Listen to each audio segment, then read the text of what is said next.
خاندانوں کی تقسیم۔ ابتدائی دور میں انسان آہستہ آہستہ چھوٹے چھوٹے قبیلوں اور خاندانوں میں بٹنے لگا۔ ہر خاندان کا ایک سربراہ ہوتا تھا، عام طور پر سب سے زیادہ تجربہ کار یا بہادر فرد۔ وہی فیصلہ کرتا کہ شکار کب ہوگا، نقل مکانی کب کرنی ہے اور کس طرح قبیلے کو محفوظ رکھنا ہے۔ گھروں کے قریب رہنے والوں کو داخلی خاندان سمجھا جاتا، جبکہ دور دراز شکار یا وسائل تلاش کرنے والے افراد بیرونی خاندان کا حصہ ہوتے۔ وقت کے ساتھ یہ تقسیم مضبوط ہوتی گئی اور ایک ابتدائی معاشرتی نظام کی بنیاد پڑ گئی۔ رہائش۔ ابتدائی انسان نے رہنے کے لیے پہلے فطری پناہ گاہوں کا انتخاب کیا، غاریں، درختوں کی اوٹ یا چٹانوں کے نیچے جگہیں۔ بعد میں جب خطرات اور موسم کی سختیاں بڑھیں تو انہوں نے لکڑی، پتھروں، جانوروں کی کھالوں اور گھاس پھوس سے سادہ جھونپڑیاں بنانا شروع کیں۔ ہمیں ایسی جگہ چاہیے جہاں بارش نہ آئے، جانور پاس نہ پھٹکیں اور بچے سکون سے سو سکیں۔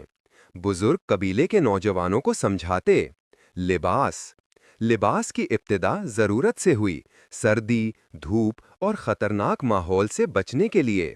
جانوروں کی کھالیں خشک کی جاتی تھیں، پتھر سے بنے آلے ان خالوں کو کاٹنے اور شکل دینے میں مدد دیتے تھے۔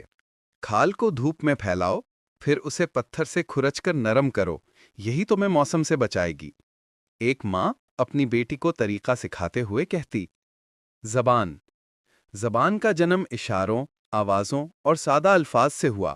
پہلے لوگ ہاتھ کے اشاروں، چہرے کے تاثرات اور آوازوں کے ذریعے بات سمجھتے تھے۔ بعد میں کچھ آوازیں مخصوص معنی رکھنے لگیں: پانی، آگ، خطرہ، کھانا۔ آگ، آگ! ایک شکاری کے چلانے سے پورا قبیلہ خبردار ہو جاتا۔ وقت کے ساتھ یہ آوازیں الفاظ بن گئیں، پھر چھوٹے جملے، یوں ابتدائی زبان وجود میں آئی۔ زندگی۔ اس دور کی زندگی سخت مگر سادہ تھی۔ لوگ قدرت کے ساتھ جیتے تھے۔